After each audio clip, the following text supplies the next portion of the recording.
The modern information landscape is a crowded place. It is an environment saturated with engineered noise, a constant stream of conflicting narratives designed to suppress and bury genuine anomalous signals. Operating deep within this noise are mimics.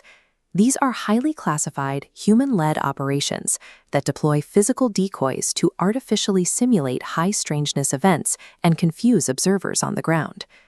We can trace this tactic of narrative control back to the earliest writings. Military agencies were quick to categorize anomalous field recoveries as a social fad, boxing unknown events into headlines that were easily dismissed by the public. To maintain this confusion today, these operations rely on a specific toolkit.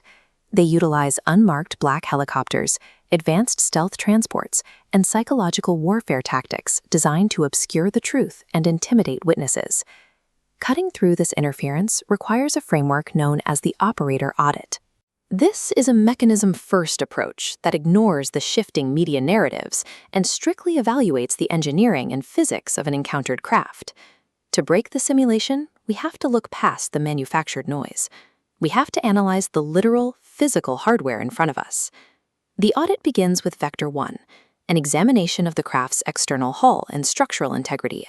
No matter how advanced our stealth coatings or radar-absorbing materials become, human-engineered craft are always bound by the hard physical limits of terrestrial manufacturing. We build things by putting pieces together. Notice the rows of rivets, the overlapping metal panels, and the visible joints. These are the unavoidable signatures of an assembled machine.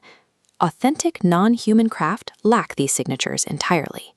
Observers consistently describe a smart skin, a surface perfectly flush and smooth, like glass or liquid metal, completely devoid of seams, fasteners, or construction marks. This skin functions as programmable matter. It dynamically ripples and alters its geometry in response to local energy fields, all without a single mechanical hinge. Terrestrial craft are pieced together in a factory. Authentic craft operate as a unified, field-integrated living architecture. That brings us to Vector 2, analyzing exactly how the craft achieves lift and maneuvers through the sky. Human mimicry is tethered to Newtonian physics. To move forward, we have to push mass backward. We rely on thermal exhaust, spinning rotors, and jet propulsion to generate momentum. That thrust creates a distinct acoustic footprint. Even the most classified, supposedly stealthy black helicopters feature exposed spinning linkages that produce a loud mechanical roar. Authentic craft bypass Newtonian motion entirely by utilizing field envelope propulsion. Instead of pushing against the air, the craft generates a localized zero inertia zone around itself. By harmonizing with the surrounding energy field, the craft manipulates local gravity, decoupling its mass from the environment to slide along invisible magnetic axes. The result is silent hovering, instant 90-degree turns, and a complete absence of sonic booms. These vessels aren't flying in any traditional sense. They are demonstrating a mastery of integration directly with the fabric of spacetime. Our final metric is Vector 3, the environmental imprint. We look at the physical and energetic residue left behind after a craft departs. Human mimicry operations are typically single-channel events. A decoy might project intense visual light or simulate a shape in the sky, but it lacks the capacity to alter the surrounding physics. Once that human decoy leaves, the environment resets to baseline. The ground is normal, the air is clear, and there are no lingering anomalies. Authentic craft act as massive energy nodes, triggering what operators call multi-channel resonance. Their presence impacts electronic, physiological, and geological systems simultaneously. This diagram maps a field-positive event, showing a spike in electromagnetic interference. Witnesses in these zones report compasses spinning wildly, batteries draining instantly, and a localized bubble where all wildlife falls absolutely silent. The geological footprint is equally distinct. The intense field radiation leaves behind soil that remains scorched and magnetized for days, alongside patches of sand fused into glass beads. The surest marker of authenticity is a craft that leaves the local environment physically and energetically marked by its specific signature. When you can identify the physical seams on a craft, you develop an eye for the seams in the stories told about them. The forensic differential is a tool for auditing information as much as engineering. By mastering these mechanism-first protocols, an observer stops being a passive consumer of information. You can no longer be fooled by the artificial noise of manufactured consent. Spotting the mechanical flaws in our own human deceptions is the necessary first step toward perceiving the actual unknown. Once the noise is stripped away, what remains is a clear view of an architecture in constant, fluid resonance with the planetary environment. The operator's primary mission is the direct observation of field law in action, moving past the comfort of belief to engage with the mechanics of the unknown. High above the clouds, a smooth metallic capsule plummets in total silence. It has no exhaust, no wings, and no visible propulsion. Suddenly, it slams into an invisible atmospheric barrier, and in a brilliant, silent flash of non-local light, the craft is entirely dematerialized. These incoming craft display physics-defying engineering, seamless hulls, adaptive smart skins, and direct gravity manipulation. Yet, despite their ability to fold space and hover silently, they are continually and forcefully repelled. From low Earth orbit, you see the exact boundary where this membrane operates, the thin blue line separating our atmosphere from the black vacuum of space. Traditional theories suggest that the lack of open landings is the result of government secrecy or a global intelligence cover-up. Others argue that advanced civilizations are making a conscious, ethical choice to avoid contaminating our culture. The field records, however, point to a more mechanical reality. The grid uses a process called amplitude gating, a strict, automated cosmic quarantine that actively blocks unauthorized entities from entering the planetary field. This active, multidimensional firewall enforces a strict law of non-interference, securing the planetary boundary against any unauthorized presence. This animated diagram illustrates the outermost defense layer, resonance locks. Instead of a solid wall, this boundary is a planetary frequency filter. Notice how only a single wave, holding a perfect harmonic match with Earth's epoch, slides cleanly through the mesh, while mismatched frequencies bounce away. When an unauthorized intelligence tries to force entry, the grid pushes back. Imagine a massive, matte black triangular craft descending slowly toward the surface. As it presses against this energy field, its hull ripples under the strain. The grid physically repels the unmatched intruder, forcing its smart skin to adapt and shift into a state of total invisibility as it abandons its descent. Stealth, speed, and propulsion are useless against these resonance locks. Penetration is strictly a matter of matching the planet's energetic frequency. If a craft manages to bypass those outer locks, it hits the primary grid, a dense web anchored to the major ley lines and natural energy nodes of the planet. Consider a luminous, shape-shifting spherical anomaly attempting an aggressive breach over a major grid nexus, plunging into a swirling vortex of atmospheric distortion. This triggers the field scramble, a mechanism weaponizing the local environment to neutralize the intruder. The scramble generates severe magnetic distortion, localized time anomalies, and total technical failure within the craft's internal systems. The grid warps local physics so severely that the intruder is forced to instantly abort and retreat. To understand this network, look to this animated cross-section of the Earth. Vertical data streams from glowing subterranean nodes are generated by artifact guardians.